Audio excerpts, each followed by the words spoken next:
The Corps of Discovery journey, continuing north and west of the Kansas River, past what is today called Los Bluffs, limestone formations including a place labeled the Indian Cave, and diverse marshes and small hills interspersed with prairie meadows.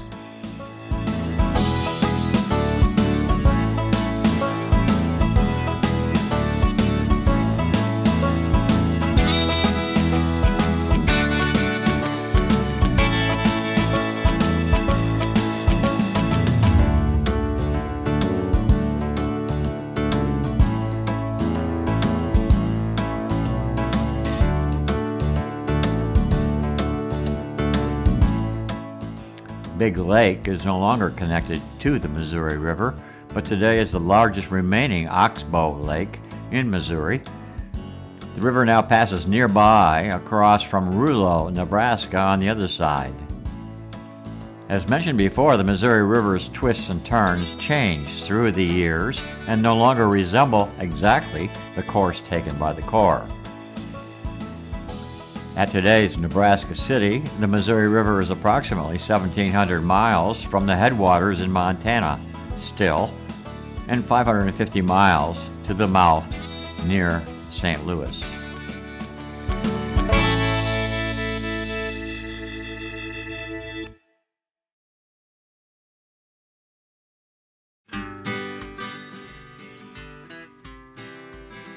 Not far along, the Lewis and Clark expedition stopped at the Platte River on July 21, 1804. The Platte was found to be shallow, with depths of 5 to 7 feet. It would in the future be a major entry point for travelers, including fur trappers and settlers to the far west. Most settlers heading west on the Oregon Trail follow the Platte River Valley, converging near Fort Kearny in the Nebraska Territory. Sergeant Gass wrote, "The land is flat about the confluence. Up this river live 3 nations of Indians, the Ottos, Pawnee, and Lewes, or Wolf Indians. On the south side, there is also a creek called Butterfly Creek.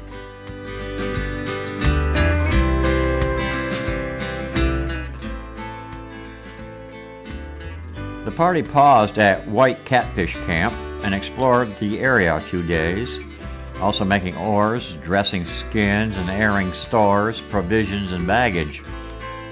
The men were now on primarily a venison diet, as there were plenty of deer.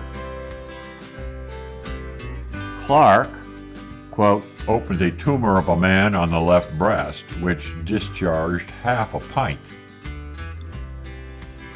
Some men hoisted a flag to establish that a new government was descending on those plains, while also searching for Indians to convey the message to. No one appeared. Natives were almost entirely off hunting buffalo. The expedition set off again on July 27, and on the next day, hunters returned accompanied by 1 Missouri Indian.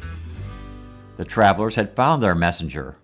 He was dispatched, along with a Frenchman interpreter, to find the region's inhabitants and to invite them for a parley with the new government's representatives. This encounter set the stage for the first council and display of power orchestrated by Captains Lewis and Clark a few days later on August 3. The location was at a place subsequently named Council Bluff. The Corps' men were on higher alert. Captain Clark expressed some anxiety in his journal regarding the absence of a return party of natives. 2 horses earlier also had escaped camp, and it took some time to find them again. But on Thursday, August 2nd, Sergeant Patrick Gass reported, "Some hunters went out this morning, and 2 of them returned with the horses and an elk they had killed. The others brought in 2 large bucks and a fawn. The Indians we expected came at dark, but our Frenchman was not with them. We supposed he had been lost. This place we named Council Bluff."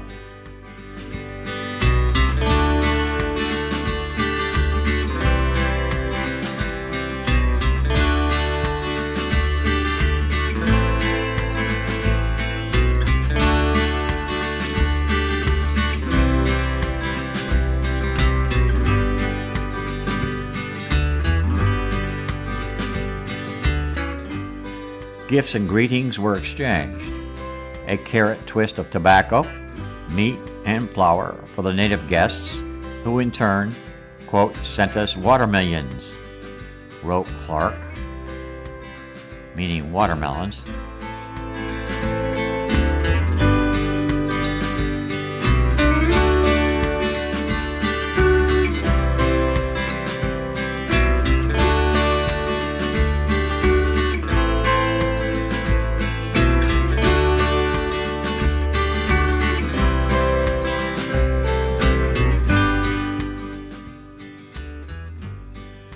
The next day, the expeditioners finally conferred with 3 chiefs each of the Ottos and Missouris, the first Indian tribes willing to make themselves visible to the foreign crowd.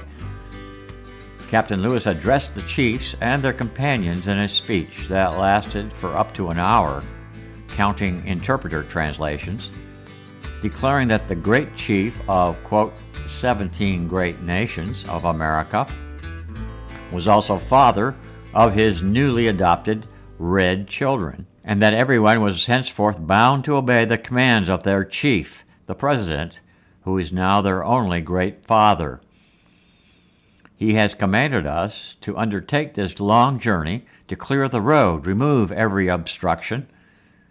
You are to live in peace with all the white men, for they are his children, neither to wage war against the red men, your neighbors, for they are equally his children, and he is bound to protect them. And you are not the person of any traitors who may come among you. Do these things, what your great father advises, and be happy. He will take care to serve you and will not deceive you.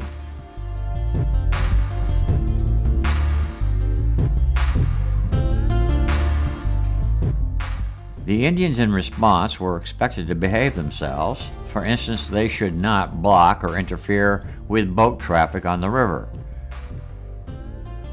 Stay away from the counsel of bad men, because by one false step you should bring upon your nation the displeasure of your great father, who could consume you as the fire consumes the grass of the plains. Gass's journal noted that the speech was, quote, well received, but it is not certain how much was actually understood by the audience. Some gifts were distributed, including peace medals of the father. Indian chiefs across the nation wearing medals became a common theme of photography and paintings for the rest of the century. Lewis shot his air gun and suggested there was medicine in the barrel. The observing Indians were amazed and ran to see the bullet holes in the trees. The airgun display became a centerpiece of future parleys with residents along the Missouri and across the Rockies.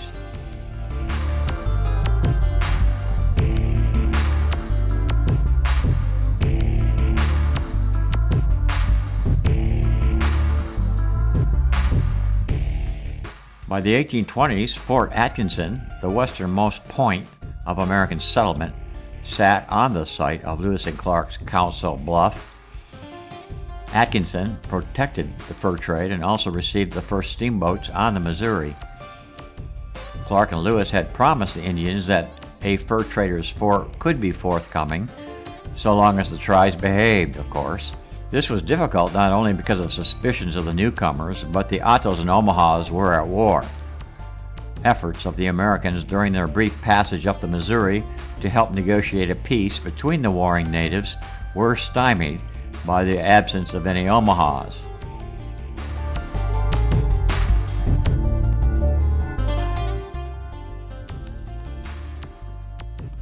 From 1820 to 1827, the nation's largest and most westerly military post occupied this site. Troops under Colonel Henry Atkinson established Cantonment, Missouri, along the river near here. In 1820, a permanent post was built on the bluffs and named Fort Atkinson.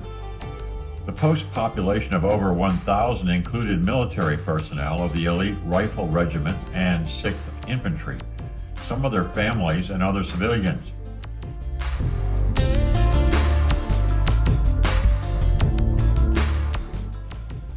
The 6th U.S. Infantry occupied Fort Atkinson when it was abandoned in 1827. The fortification consisted of a rectangular arrangement of one-story barracks fashioned of horizontal logs. The structures faced inward upon an enclosed parade ground with loopholes on the exterior walls. 4 entrances were located near the center of the 4 walls. Cannons were mounted in the bastions at the northwest and southeast corners. A massively built powder magazine occupied the center of the enclosed area. Outside the fortification were located a large council house for negotiating with the Indians.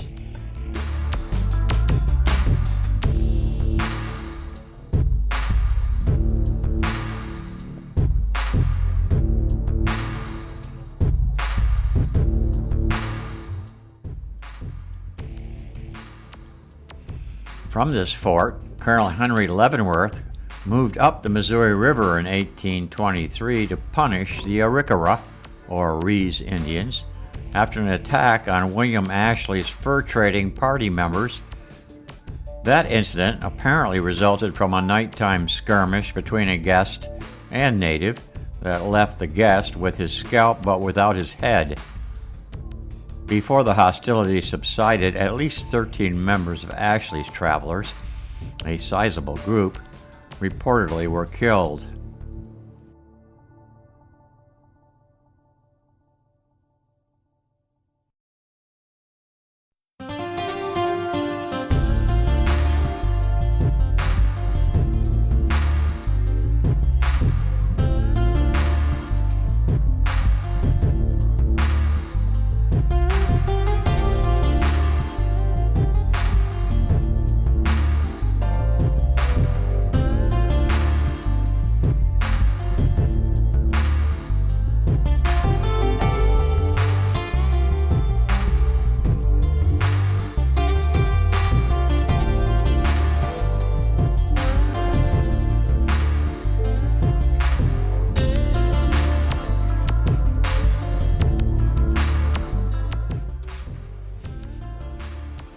On August 11, the captains and 10 men climbed Blackbird Hill on the west side of the Missouri in Nebraska to visit the grave of a famed but ruthless Omaha chief, Blackbird.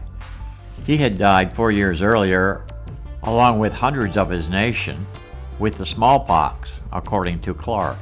The hill was painted by George Catlin in 1832 and Carl Bodmer in 1833. Another chief, Big Elk, was also buried here according to Omaha tradition. Clark wrote, quote, "From the top of this hill may be seen the bends or meanderings of the river for 60 or 70 miles round.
On Thursday, August 16, Captain Lewis took 12 men and went to the pond and caught upwards of 800 fine fish, 79 pike, 8 salmon resembling trout, 1 rock, 1 flatback, 127 buffalo and red horse, 4 bass, and 490 cats.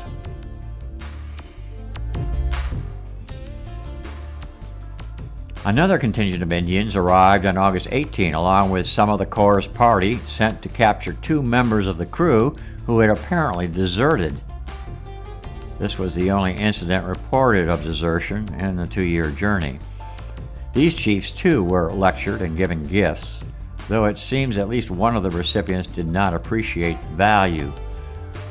Despite the disgruntled nature of this council, the parties separated on August 20 peacefully, although Clark reported that the natives were begging for more whiskey.